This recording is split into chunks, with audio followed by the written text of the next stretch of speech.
Macaafa Hoose'aa raajichaa boqonnaa tokko. Ittiin lixa. Kun dubbii Waaqayyoo isa bara Uziyaa, Yootaam, Ahaaz, Hisqiyaasis tarreetti biyya Yihuudaa irratti moo'anii Yerobi'aam ilma Yoo'aash immoo biyya Israa'el irratti moo'etti gara Hoose'aa ilma Beeriitti dhufee dha. Hoose'aan fuudhee ijoollee 3 godhachuusaa. Waaqayyo dura kara Hoose'aa yeroo dubbatetti Hoose'aadhaan biyyichi Waaqayyoon dhiisuu isaatiin ejja guddaa keessa lixeera. Kanaaf dhaqii dubartii ejjituu fuudhi, ijoollee ejjaas godhadhu jedhe. Kana irratti inni dhaqee Gomariin intala Dibili'aam fuudhe. Isheen ulfooftee ilma hin deesseef. Yommus Waaqayyo Yizraa'el jedhii moggaasi. Yeroo gabaabduu booddee sababii dhiiga Izraa'eliitti dhangala'eef mana Yehuu nan adaba. Mootummaan Israa'elis kanumaan akka raawwatu nan godha. Gaafas andachaa Israa'el keessatti humna warra Israa'el nan cabsa jedheen. Gomar ammas ulfooftee durban deesse. Waaqayyo immoo Hoose'aadhaan, ani si'achi mana Israa'eliif cubbuu isaanii isaaniif dhiisuuf matuma o'aa hin agarsiisu. Kanaaf Loo-Ruhaamaa jedhii maqaa moggaasi. Hiikaan isaas ho'a hin arganne jechuudha. Mana Yihuudaatti garuu o'aa nan agarsiisa. Isaan nan oolchas. Iddaadhaan yookiis billaadhaan yookiis lolaan yookiis fardeeniif abboota fardeeniin utuu hin ta'in ani Waaqayyo Gooftaan isaanii harka kootiin isaan nan oolcha jedhe. Gomar erga Loo-Ruhaamaa harma gooftee ulfooftee ilma hin deesse. Waaqayyo yommus Hoose'aadhaan Lo'aamii jedhii moggaasi. Isinoo saba koo miti, anis Waaqayyoo keessan miti jedhe. Lo'aamii jechuun saba koo miti jechuudha.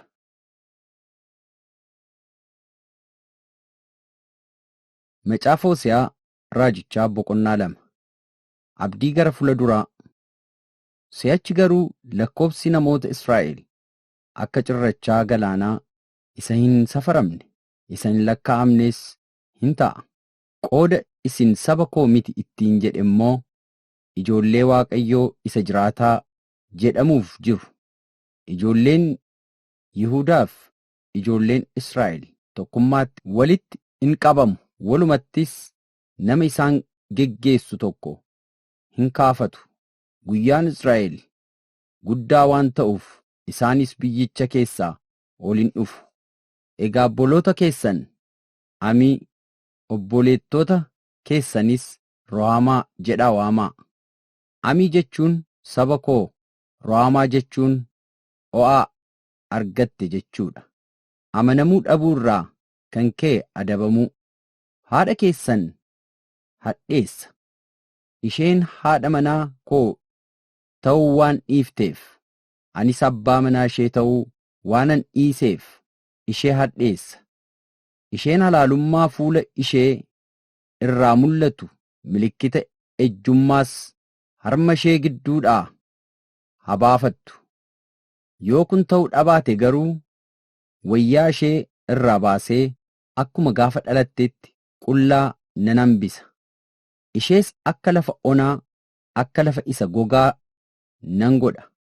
Eebuudhaan akka isheen duutu nan godha.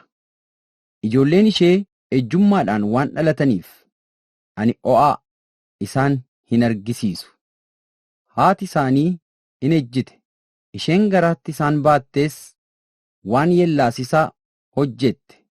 Isheenoo jaalalleen koo buddeena, bishaan, uffata rifeensa hiddamaa kan quncee talbaas, dhadhaa ejersaa, dhugaatiis anaaf in kennu. Kanaaf isaan duukaa nan adeema jetteetti. Erga akkas ta'e ani immoo akka isheen karaa hin argannetti qoraattiidhaan karaa isheetti nan cufa. Dallaa dhagaas ishee duratti nan ijaara. Yoos isheen jaalallee ishee duukaa fiigdee isaan hin qaqqabdu. Barbaaddees isaan hin argattu. Yommus amma mana duraa abbaa manaa koo isa duraa wajjin yommuun jiru anaaf wayya ture. Kanaafis ka'een gara isaatti nan deebi'a in jetti. Garuu midhaan waynii dhadhaa ejersaa akka ani kenneef meetiif warqee isa ittiin waaqayyoolii tolfamoo isaanii Ba'aaliin tolfataniis akka ani isheetti baay'ise isheen hin hubanne. Kanaaf ani midhaan koo yeroo inni bilchaatutti, cuunfaan waynii koos yeroo inni ga'utti irraa nan deebifadha. Rifeensa hiddamaaf quncee talbaa isa isheen ittiin qullaa ishee dhokfachuuf jirtus ishee duraa nan fudhadha. Jaalallee ishee durattis saala ishee bakkeetti nan baasa. Harka koo keessa buutees namni ishee oolchu hin jiru. Gammachuu ishee hundumaa, dalaga ishee baatii ji'a ji'aan isheen ayyaaneffattu, guyyoota sanbataa ishee guyyaa ayyaana beekamaa isheen qabdu hundumaas nan hambisa.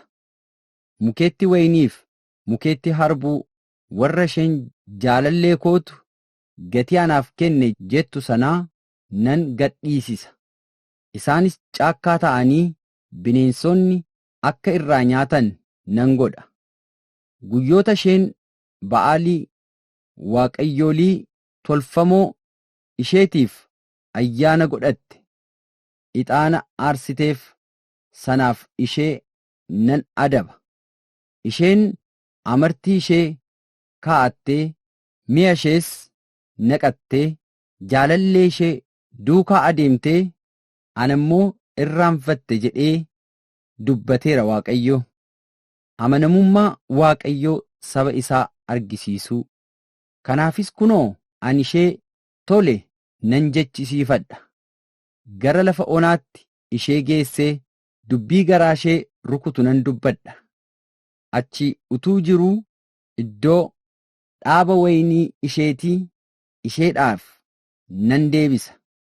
Dachaa Akoor isa lixuuf abdii hin qabnes lafa abdiidhaan ol itti lixan nan godha.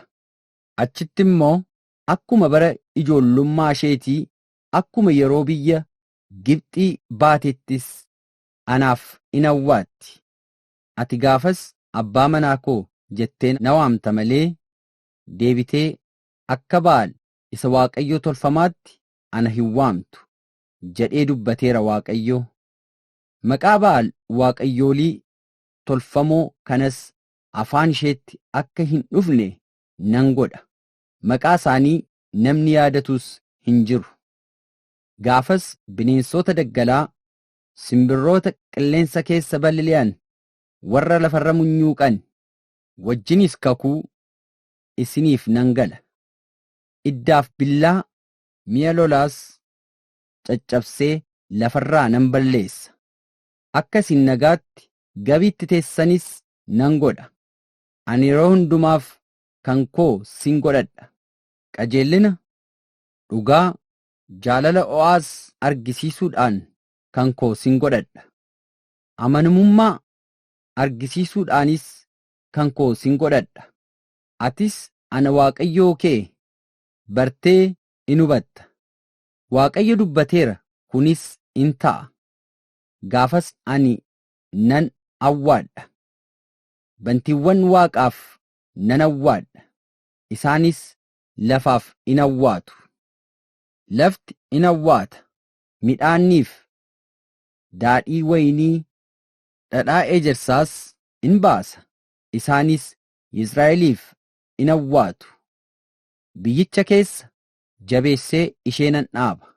Warra o'aa hin arganneetis o'aa nan argisiisa. Saba koo isa hin ta'iniinis saba koo nan jedha. Innis Waaqayyoo koo naan jedha. jedhe.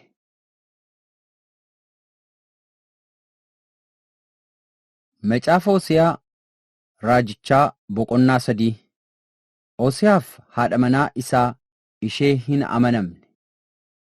Waaqayyo namoonni Israa'el gara waaqayyoolii kan biraatti yoo garagalan iyyuu, aarsaa bixxillee ija wayinii isaaniis yoo jaallatan iyyuu, Waaqayyo akkuma isaan jaallatu ati immoo ammas dhaqi dubartii nama ishee jaallatu utuu qabduu ejjitu tokko jaalladhu anaan jedhe.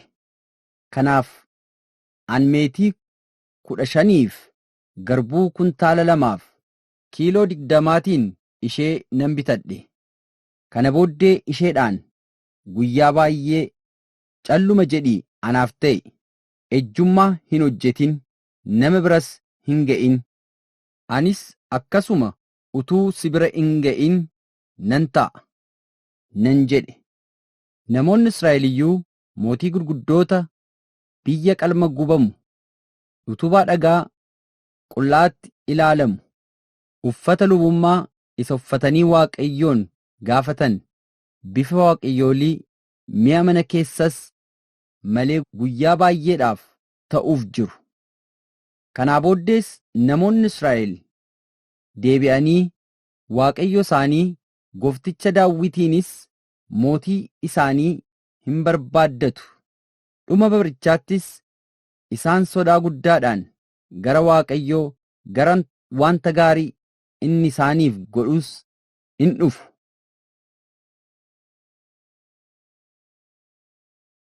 Macaafa Hosiyaa Raajichaa Boqonnaa 4. Hadheeffamuu Israa'el. Yaa namoota Israa'el biyyicha keessa amanamummaan jaalalli Waaqayyoon beekuun waan hin jirreef, Waaqayyo warra biyyicha keessa jiraataniin wajjin dubbii qaba. Kanaaf dubbii Waaqayyo dhaga'aa. Kakattanii haluun, ajjeesuun, hatuun, ejjuun, humnaan namarratti ka'uun, dhiiga dhangalaasuun, dhiiguma dhangalaasuu itti in dabala. Kanaafis lafichi in boo'a.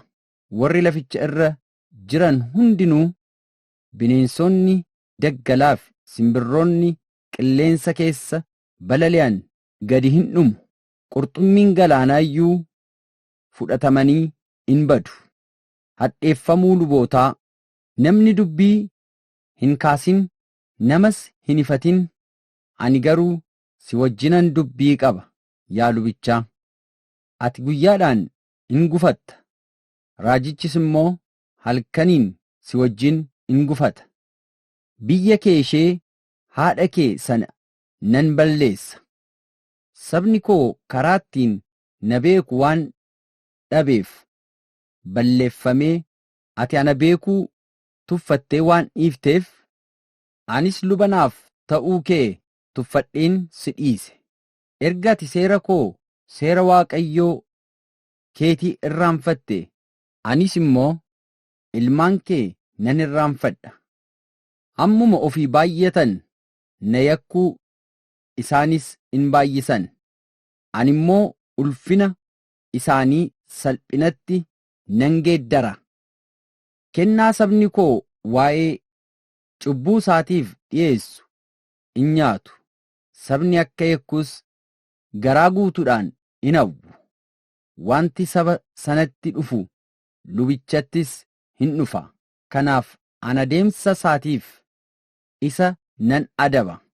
Hojii isaas mataa isaatti nan deebisa.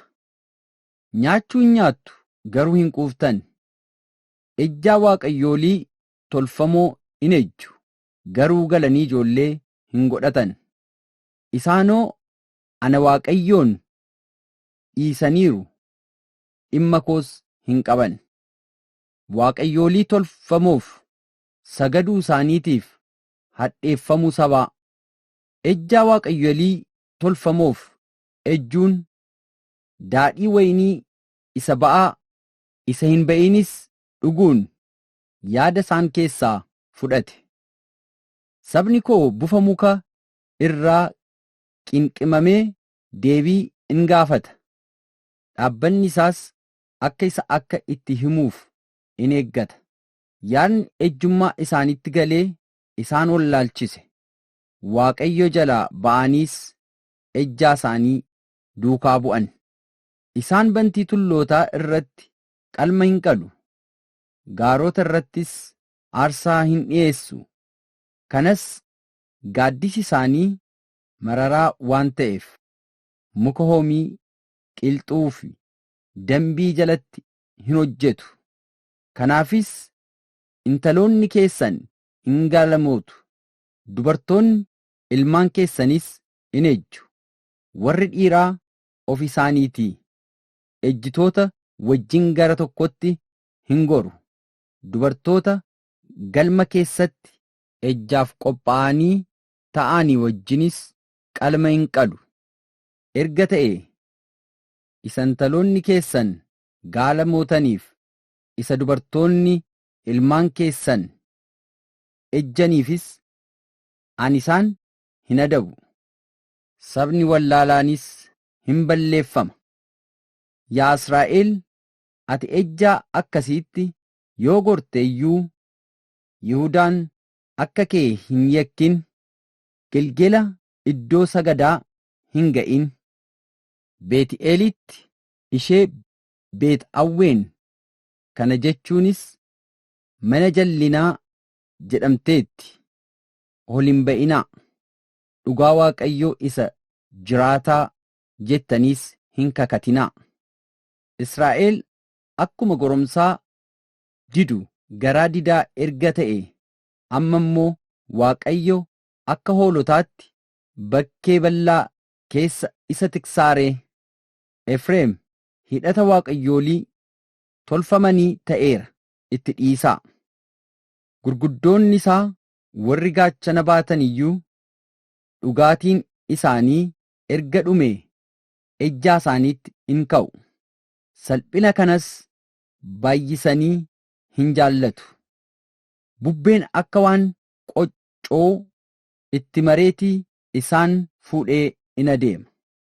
Sababii aarsaa isaa waaqayyoolii isaaniitiif dhi'eessaniif in yeellaasifamu.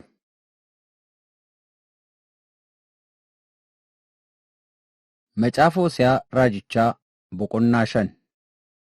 Of eeggachiisa moototaaf gurguddoota biyyaaf kenname. Isin luboota naannaa kanaa dhaga'aa. Yaa gurguddootaa Israa'el, yaadatti qabadhaa. Warri mana mootichaas gurra keessan as qabaa.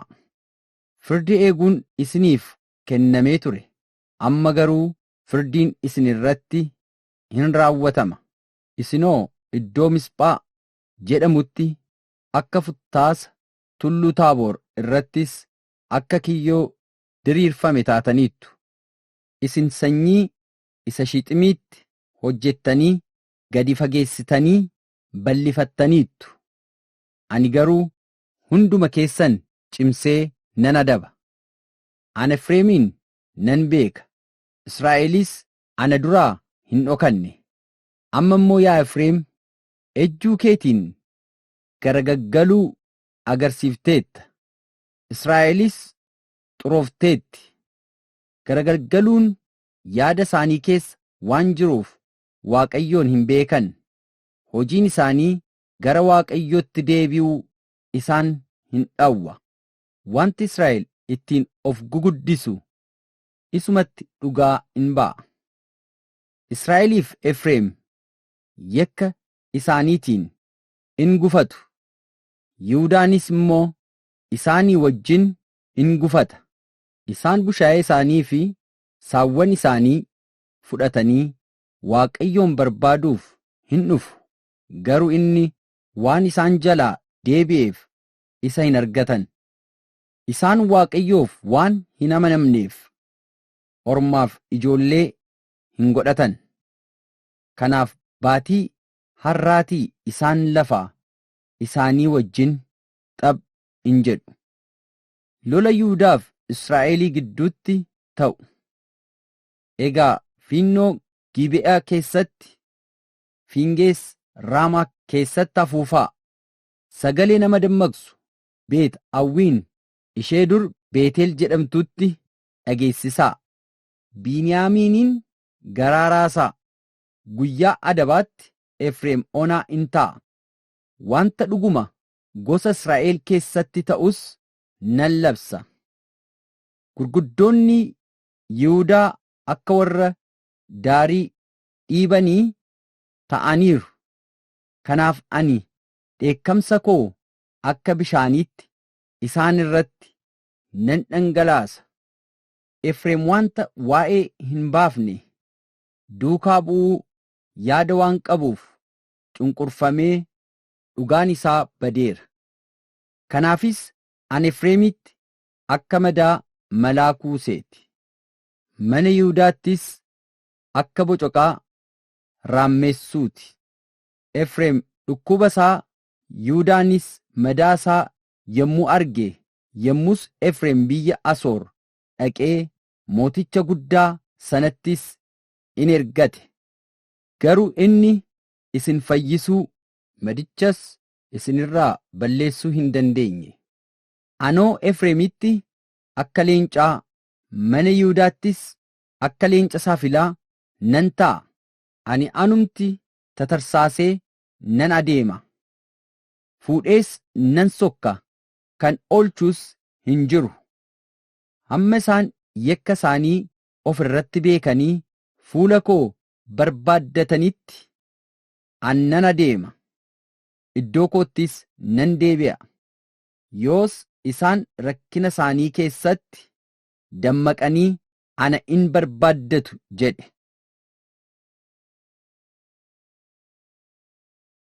Macaafa Hoose'aa Raajichaa boqonnaa 6.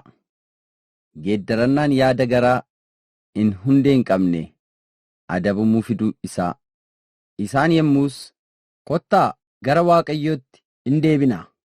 Isatu nu tattarsaase, isatu nu fayyisa. Isatu rukutee nu mammadeesse, isatus erbee irra buusee nuuf hidha. Guyyaa 2 booddee deebisee nu fayyisa. Sadaffaatti ol nu kaasa, fuula isaa dura in jiraanna. Egaa kottaa Waaqayyoon in barra, isa beekuudhaafis hin dhamaana. As ba'uun isaa akka ifa barii lafa dhaabbataa dha. Inni akka bokkaa arfaasaa isa roobee lafa jiisutti nuuf hin dhufa hin jedhu. Waaqayyo garuu, yaa Efreem, ani maal si godhu? Yaa Yihuudaa, si immoo maal godhu? Jaalalli kee akka hurrii ganamaati, akka fixeensa ganamaan dafee bu'uutis. Kanaafis ani karaa raajotaa sin qiqirixe, dubbii afaan kootii ba'uunis sin ajjeese. Wanti na duratti qajeelaa ta'e raawwatamu akka ifa bakkee hin ba'a. Ani jaalala nan barbaada malee aarsaa miti. Aarsaa gubamu caalaa immoo ana Waaqayyoon beekuu keessan nan barbaada. Sabni Waaqayyoo kakuu cabsee jallina hojjechuusaa. Isaan garuu iddoo Adaamaa jedhamutti kakuu cabsan. Achittis anaaf hin amanamne. Gili'aad mandara warra hamaa hojjetanii isa faana dha'ame dhiigni keessatti argameedha. Warri saamtuun riphanii akkuma mana eeggatan. Luboonnis walitti hidhatanii karaa Sheekem dhaquu irratti nama in ajjeesu. Isaan jallina akkasii in hojjetan. Namoota Israa'el gidduutti wanta dhagna nama suukeessu argeera. Efreem achitti ejjummaa isaa in argisiisa. Israa'elis of in xureessa. Saba koo warra kana garaa garitti yommuun deebisu, yeroon hamamuu kee immoo dhaaba hin godhatta, yaa Yihuudaa.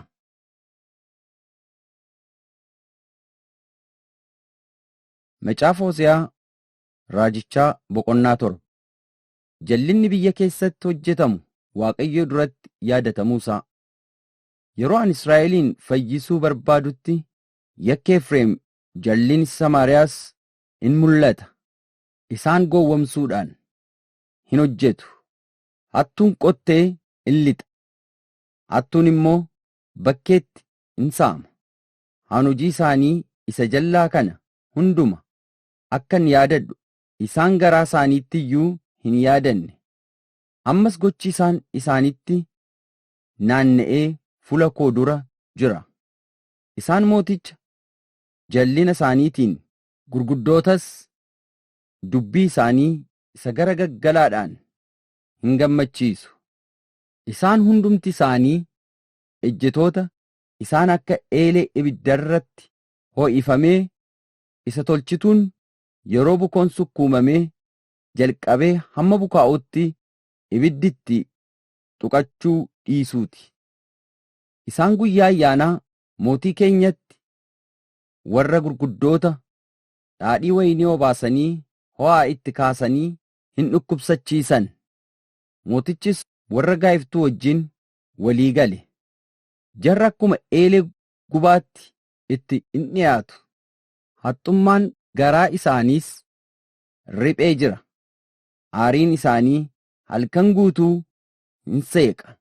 Ganamas akka arraba ibiddaa in boba'a. Isaan hundumti isaanii akka eelee ibiddaarraa in gubu. Warra isaan seerratanis in fixu. Mootonni isaanii hundinuu kukkufaniiru. Isaan keessaas tokko illee ana hin waammanne. Sabni Israa'el humna ormaa abdatee diigamuusaa. Efreem saba warra kaanii wajjin waliin maka. Efreem maxinoo utuu gara hin galfamin hafeedha. Warri ormaa humna isaa in nyaatu. Inni immoo isa hin beeku. Haariin mataasaa keessaa faca'eera. Inni immoo isa hin beeku. Of gurguddisuun saba Israa'el isaanumatti dhugaa in ba'a. Kana keessaa immoo gara Waaqayyo Gooftaa isaaniitti hin deebine. Kan hundumaafis isa hin barbaaddanne. Efreem akka gugee ishee wallaaltuu mataa hin qabneeti. Warra Gibxii in waammatu. Gara warra Asoor immoo hin dhaqu. Yeroo isaan dhaqanitti ani kiyyoo koo isaan irratti nan diriirsa. Akka simbirroo qilleensa keessa balali'us gad isaan nan buusa. Akkuma waldaa isaaniitti himametti isaan nan adaba. Isaan ana irraa waan baqataniif isaaniif wayyoo. Ana waan yakkaniifis badiis isaanitti haa dhufu.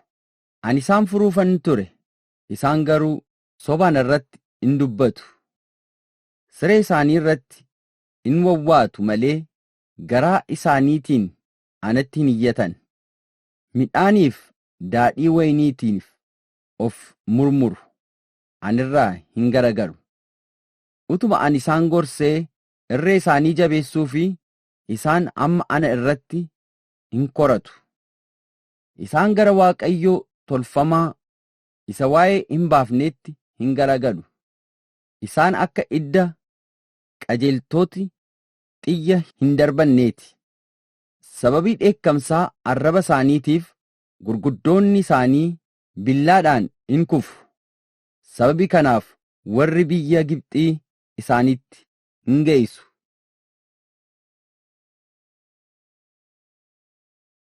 Macaafa Hoseyaa Raajichaa boqonnaa 8. Israa'el kakuu cabsee seera irraas waan daddarbeef adabamuusaa. Waaqayyo fiinoo afaanitti kaa'adhu.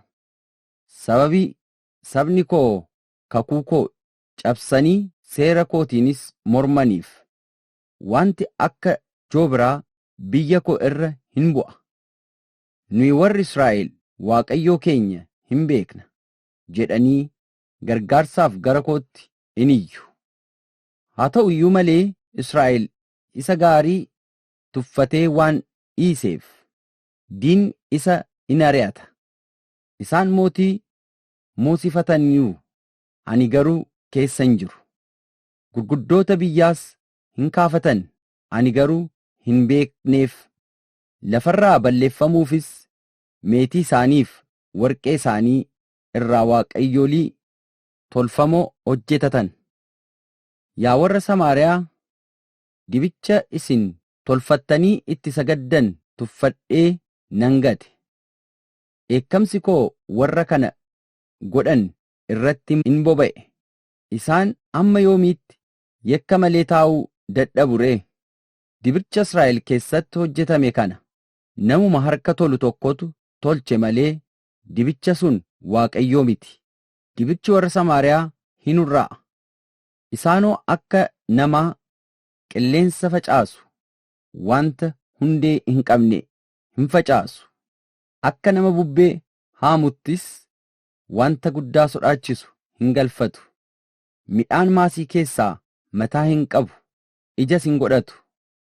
Tarii ija yoo godhate iyyuu ormatu nyaata. Warri Israa'el in miliqfaman. Amma immoo saba lafarraa keessatti akka qodaa namatti hin tolle in ta'an. Harreen didaallee kophaatti hin jiraata. Isaan garuu warra Asoorii wajjin walii galuudhaaf ol ba'an. Namoonni Efreemis kennaadhaan namoonni ejjummaaf akka isaan jaallatan godhan. Isaan saba lafa irraa keessaa kennaadhaan warra isaan wajjin walii galan yoo argatan iyyuu ani amma qabaa koo jala isaan nan galcha. Egaa isaan yeroo gabaabaatti ba'aa mootii gurguddootaa Asoorii jala in warriiqatu. Efreem iddoo aarsaa baay'ise.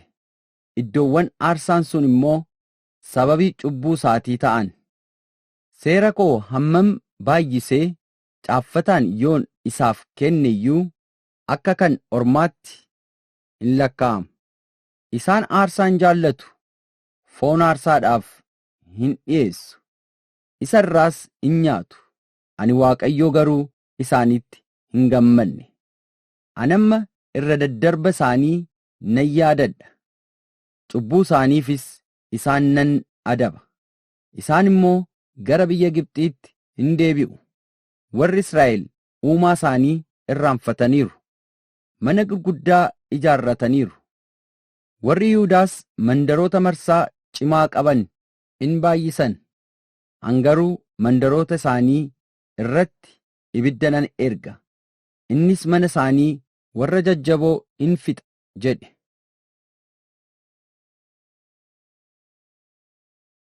Macaafa Hoose'aa Raajichaa Boqonnaa 9. Gadda saba Israa'el irratti dubbatame. Yaa Israa'el, ati ejjuu keetiin Waaqayyoo kee irraa waan garagalteef midhaan oobdii hundumaa irratti argattus gatii gaalamootummaa kootiiti jettee fudhachuu waan jaallatteef hin gammadin. Akka saba warra kaaniittis hin ililchin. Oobdii midhaanii keessatti midhaan iddoo waynii itti cuunfan keessatti wayniin namootaaf hin argamu. Daadhiin waynii haaraas isaan in dide.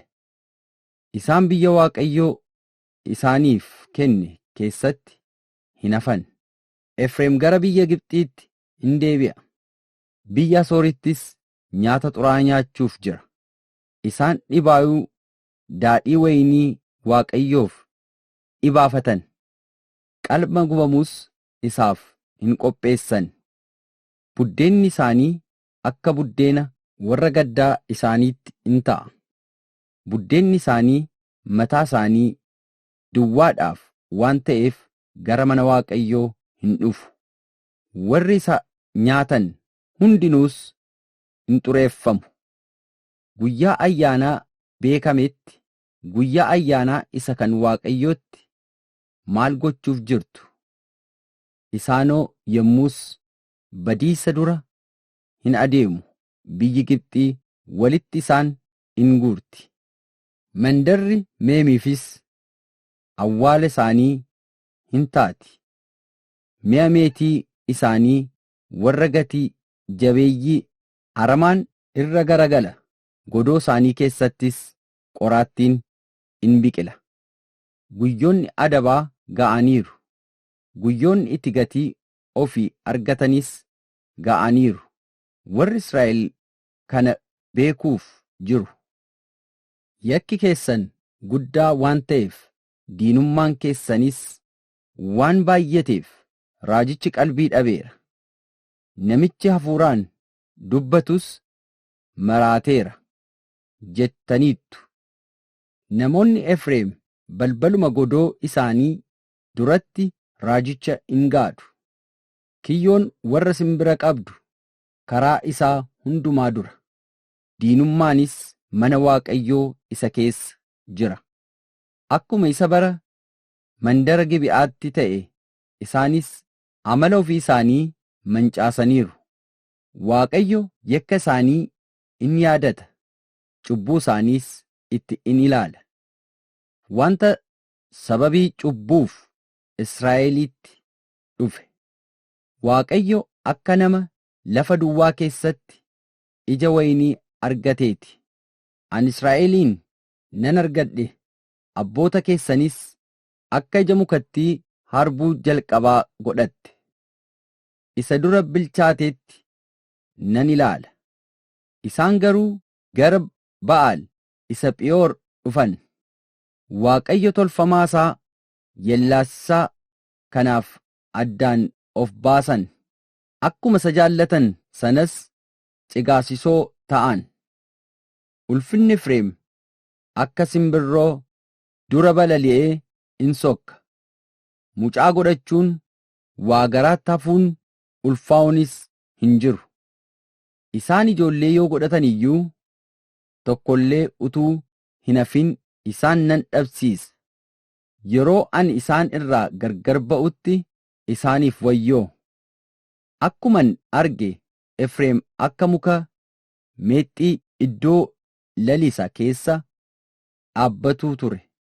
Amma garuu ilmaan isaa warra qaalluutti geessuun irra jira jedhe. Yaa Waaqayyo, ati isaaniif kenni. Garuu maal kennitaaf laata? Gadamees ulfirraa ba'u, arma gogaas isaaniif kenni. Firdii Israa'elii irra ga'uu. Waaqayyo, jallinni isaanii hundinuu Gilgilatti argame. Ani achitti isaan jibbuutti nan ka'e. Ani sababii hojii isaanii isa jallaadhaaf mana koo keessaa oofee isaan nan baasa. Ani deebi'ee isaan hin jaalladhu. Gurguddoonni isaanii hundinuu mormituudha. Ijoolleen Efreem rukutamaniiru. Isaan akka mukaa hiddi isaan gogee ta'aniiru. Isaan sanyii hin godhatan. Utuu isaan ijoollee godhatan iyyuu ani ijoollee isaanii warra jaalallee garaa isaanii isaan duraa nan ajjeesa jedhe. Sababii isaan gara Waaqayyoo koo dhaggeeffachuu didaniif inni isaan in gata. Isaanis saba warra kaan keessa in jooru.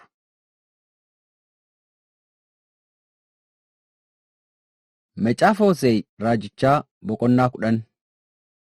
Wanti Israa'el waaqayyolii tolfamoodhaaf hojjetee balleeffamuu isaa. Warri Israa'elis akka muka waynii of jaallatee ija baay'ee naqatuuti. Hammuma ija hojii isaanii baay'ate iddoo aarsaa in baay'isan. Akkuma biyya isaaniitti fooyya'e utuboota dhagaa warra qulqullaa'ootti ilaalaman in fooyyeessan. Garaan isaanii walaalammiidha. Amma isa yekkaniif adaba fudhachuun isaaniif ni ta'a. Waaqayyo iddoo aarsaa isaanii hin caccabsa. Utubaa dhagaa isaanii dhaabbataanis hin balleessa. Amma isaan nuyi sababii Waaqayyoon hin sodaanneef mootii dhabne. Silas immoo mootichi maal nuuf gochuu danda'a ree hin jedhu. Isaan afaanumaaf dubbatu, sobanii in kakatu, kakaadhaanis walii galu. Firdiin isaan kennanis akkuma ramaa haadhaa of keessaa qabu isa bo'oo qotiisa irratti biqiluuti. Warri mandara Samaariyaa jiraatan dibicha Beet Awweniif hin sodaatu. Namoonni ishees isaaf hin boo'u. Ulfinni Waaqayyoo tolfamaa sana waan duraa fudhatameef luboonni isaa isaaf in waawwatu. Dibichi mooticha guddaa sanaaf galchii ta'ee biyya Asooritti in geeffama. Yeelloon Efreem irraa hin ga'a. Israa'elis mareen inni dura mari'ate waan kufeef in yeella'a. Samaariyaan in balleeffama. Mootiin ishees akka fillencoo bishaan gubbaa bu'e in ta'a. Iddoowwan ol jedhaan warri Beet Awween irratti sagadan Israa'elitti cubbuu waan ta'aniif hin diigamu. Iddoo aarsaa isaanii irrattis arangamaaf balaan waraanteen hin biqilu. Yommus namoonni tullootaan nu awwaalaa, gaarotaanis nu irratti jigaa in jedhu. Balleessaa Israa'el irratti firdiin dhufu isaa. Waaqayyo yaa namootaa Israa'el erga bara mandara Gibeetiin cubbuu hojjettanii amma iyyuu cubbuutti qabamtanii jirtu. Egaa lolli warra jallaa hojjetanitti dhufu. Isinis immoo Gibe'aatti hin argatuu ree? Ani fedha kootiin isin nan adaba. Isa garlamman yakkitaniif yeroo adabamtanitti sabni lafaa irraa isin irratti akka sossaabamu nan godha. Efreem akka dibicha leenjifamuu danda'utti midhaan sirbisiisuu hin jaallata. Ani immoo gara saggoo isaa isa miidhagaatti darbee Efreemin nan camada. Yihuudaan akka qotiyyootti haa qotu. Yaaqoobis akka qotiyyootti bo'oo haa baasu. Qajeelummaadhaan facaafadhaa. Ija gaarummaan kennus galfadhaa. Maasii haaraa baafadhaa. Yeroon kun yeroo isin gara Waaqayyootti gortanii amma inni dhufee qajeelummaa isiniif dhangalaasutti eeggattanidha. Isin garuu yeroo qottan jallina dhaabdanii wanta jallaa hin galfattan. Ija sobaas hin nyaattan. Ati konkolaataa kee isa duulaaf qopheeffatte baay'ina jagnoota keetiis amanatteetta. Kanaafis loli saba kee irratti hin ka'a. Akkuma yommuu Shalman mootichi guyyaa lolaa sanatti mandara Beet Arbeel balleessee haati ijoollee ishee irratti caccabsamtee akkasuma marsaan kee hundinuu in balleeffama. Guddinni jallina keessanii inni Beetalitti hojjetamu wanta akkasii isin irratti in fida. Mootiin Israa'elis ganama bariidhaan in barbadeeffama.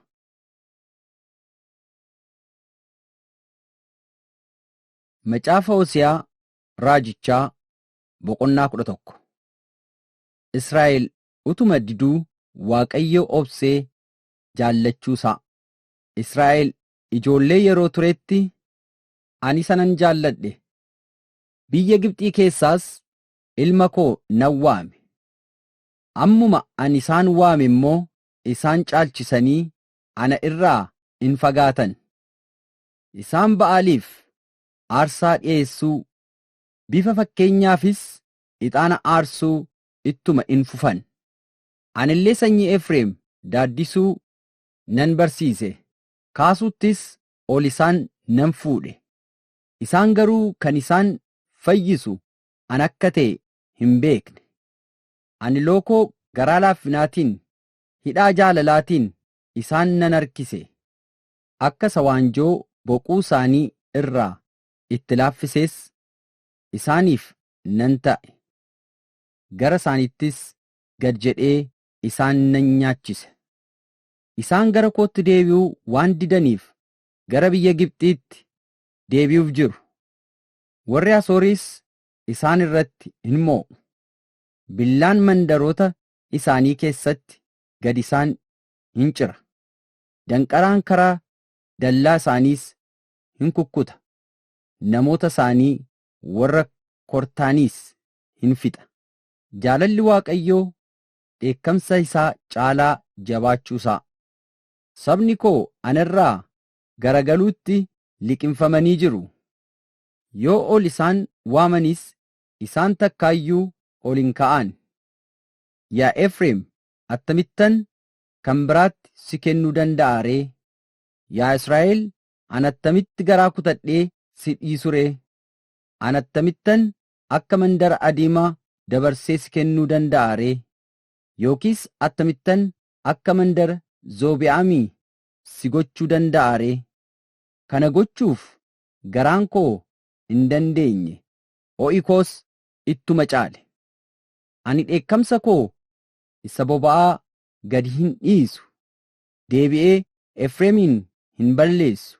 Ani Waaqayyoodha malee nama miti. Ani isa qulqulluu si gidduu jiruudha. Ani ija aariitiin hin dhufu. Isaan ana Waaqayyo duukaa hin bu'u. Ani sagalee koo isa akka leencaa aadu nan dhageessisa. Eeyyee, ani sagalee koo nan dhageessisa. Ilmaan koos hoolota gara lixa biiftuutti hin dhufu. Wareeranii akka simbirrootaatti biyya Gibxiitii akka gugeettis biyya Asoorii hin dhufu. Ani immoo mana isaaniitti isaan nan deebisa. Kana ana Waaqayyootu dubbate. Efreem sobaan, manni Israa'elis gowwomsaadhaan na marsaniiru. Yihuudaan immoo ana Waaqayyoo irratti ka'ee asiif achi in naanna'a. Warra ofii qulqulluutti lakkaa'ateef immoo amanamaadha.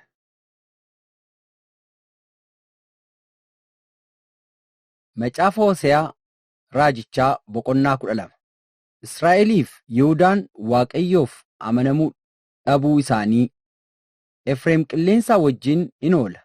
Guyyaa guutuus qilleensa gara ba'a biiftuu duukaan fiiga.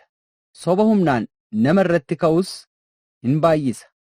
Biyya Asoorii wajjin walii galee biyya Gibxiittis dhadhaa ejersaa in geessa jedhe. Waaqayyo Gooftaan warra Yihuudaa wajjin dubbii qaba. Adeemsa isaatiif Yaaqoobitti in ilaala. Akka hojii isaattis isaaf in deebisa. Yaaqoob garaa haadha isaatii keessatti iyyuu booddeetti akka hin hafneef komee obboleessa isaa hin qabate. Yeroo nama ga'aa ta'es Waaqayyotti marmee gad dhiisuu dide. Ergamaa Waaqayyoo ofitti qabee gad dhiisuu dide. In danda'es. Ergasii immoo boo'ee akka inni faara toluuf hin kadhate. Waaqayyo Beetelitti itti mul'atee achittis isatti dubbate.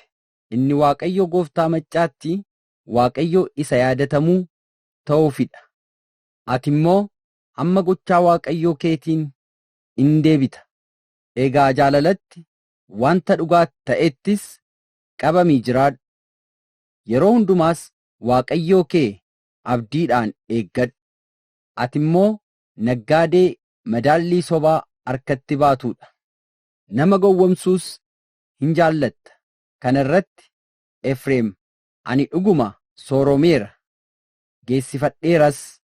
Wanta ani argadhe hundumaa keessatti immoo yakki cubbuudhaaf natti muramuu hin argamu jedhe. Kanaaf Waaqayyo, ani Waaqayyo Gooftaan kee biyya Gibxiitii kaniin si baase. Akkuma bara durii dhaabaan wal argaa turre sanatti ammas deebisee godowwan keessa sin jiraachisa. Ani raajottatti dubbadheera. Ani mul'ata baay'ee akka argan nan godhe. Karaa isaaniis fakkeenyaan nan dubbadhe jedhe. Hamminni mandara Gili'aad keessa jira. Namoonni achitti argamanis kan waa'ee hin baafne hin ta'u.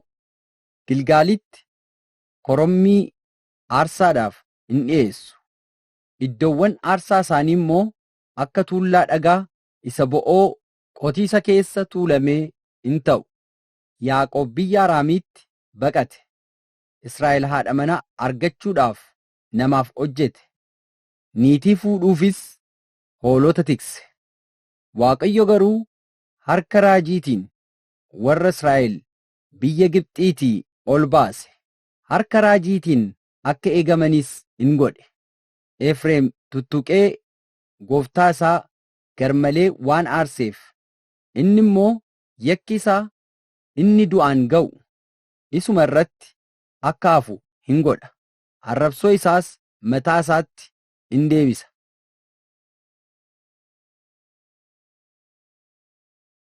Macaafa Hoose'aa raajichaa boqonnaa 13. Firdii gara dhumaatti biyya Israa'el irra ga'u. Yeroo sanyiin Efreem dubbate namoonni hin hollatan. Inni Israa'el keessatti ol kaafamee ture. Garuu karaa Ba'aal waaqayyoolii tolfamanii yakka of irratti fidee in du'e. Ammas ittuma daddabalanii cubbuu hin hojjetu. Meetii isaanii irraa bifa baqfamaa ofii isaaniif in tolfatu. Waaqayyoolii tolfamoo miidhegsanii hin hojjetu. Kun hundumtuu hojii warra harka tolaniiti. Isaan kanaaf aarsaa dhi'eessa hin jedhu. Namoonni bifa jabbootaa hin dhungatu. Kanaafis isaan akka hurrii ganamaa, akka fixeensa ganamaan dafee bu'uuti. Akka baqii obdii keessa qilleensi fudhatu, akka aara kara qaawwaa ba'uus in ta'u. Waaqayyo ani Waaqayyo gooftaa kee isa biyya Gibxiitii si baasedha. Ati ana malee Waaqayyo kan biraa hin beektu. Ani irraa kan hafes fayyisaan kan biraa hin jiru. Ani lafa onaa keessatti biyya gubaa boba'aa sanatti si eegeera. Akka biyya quufaatti isaan yeroo nyaatanitti hin quufan. Quufaniis yaada isaaniitti ol of qabuun itti dhaga'ame. Kanaafis ana inni irraanfatan. Ammas ani akka leencaa isaanitti nan ta'a. Akka qeerrensa riphee karaa bukkee ciisuttis isaan nan eeggadha. Akka ameeketa dhaltuu ilmaan ishee jalaa butatanitti ani isaan irrattan lafa dha'a. Qoma isaanii cabsee onnee isaaniis nan tarsaasa. Achittis saroonni isaan hin nyaatu. Bineensi caakkaas isaan in babbaqaqsa. Yaa Israa'el, ani isa si gargaaruun mormuu keetiin ati badiisa of irratti fiddeetta. Ati mootii gurguddootas nuuf kenni jettee turte. Mootiin kee mandaroota kee hundumaa keessatti akka si oolchuuf amma eessa jira ree? Warri biyya seeratanis eessa jiru ree? Ani haariidhaan mootii siif kenneera. Dheekkamsaanis achi isa fuudheera. Yakki Efreem walitti hidhamee jira. Cubbuun isaa iddoo tokko kaa'ameera. Akka dubartii da'uuf jettu ciniinsuun isarra ga'e. Inni immoo ilma ogeessaa mitii? Yeroo ta'utti gadameessa keessaa as hin mul'anne. Ani qabaa iddoo lafa jalaa keessaa isaan gad dhiisisuu ree? Du'a jalaas isaan furuu ree? Yaa du'aa dha'ichi kee meerre ree? Yaa iddoo lafa jalaa ilkeen kee meerre ree? Oo argisiisuun ija koo duraa fagaateera. Efreem obboloota gidduutti ija yoo godhate iyyuu qilleensi ba'aa biiftuu, qilleensi Waaqayyoo biraa abboomamee lafa duwwaadhaa ka'ee dhufuuf jira. Boolli bishaanii isaa akka gogu, burqituun isaas akka gu'u hin godha. Wanta gati jabeessa ka'ame hundumaas fudhatee hin sokka. Samaariyaan Waaqayyoo ishee irratti waan kaateef yakka isheef adaba fudhachuun in ta'aaf. Namoonni ishee billaadhaan hin kukkufu. Mucoolliin isaanii humnaan daddarbatamanii hin cabu. Dubartoonni isaanii warri ulfis garaan isaanii in tatarsaafama jedhe.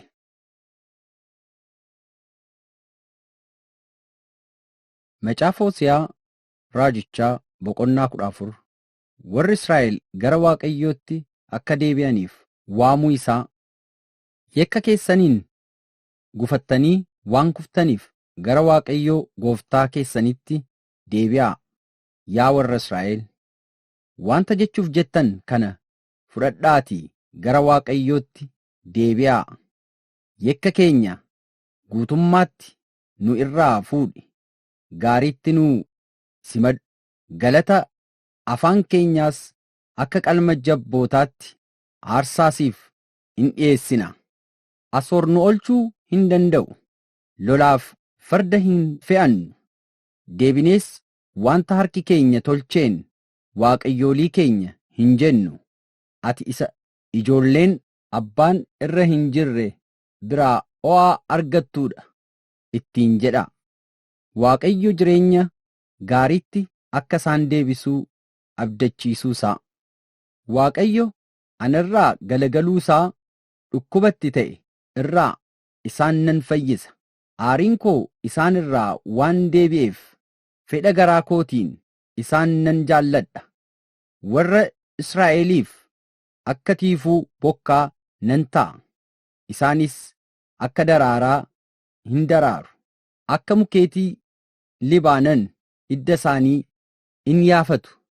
Latni isaaniis in diriira. Miidhagummaan isaanii akka muka ejersaa, fooliin isaaniis akka muka Libaanoon hin ta'a. Deebi'anii gaaddisa koo jala in jiraatu. Midhaan in qotatu. Akka mukaa waynii isa tolee ija godhatu hin ta'u. Akka daadhii waynii biyya Libaanooniin maqaa hin godhatu. Egaa sanyiin Efreem waaqayyoolii tolfaman biraa maal qaba? Anatu isaaniif dhaga'a. Anatu dhimmee isaan ilaala. Ani akka muka yeroo hundumaa lalisuuti. Ija godhachuu kan si dandeessisu ana biraa siif in argama in jedha. Xumura dubbii isaa. Egaa ogeessi eenyu ree? Innoo kana hin hubata. Hubataan immoo eenyu ree?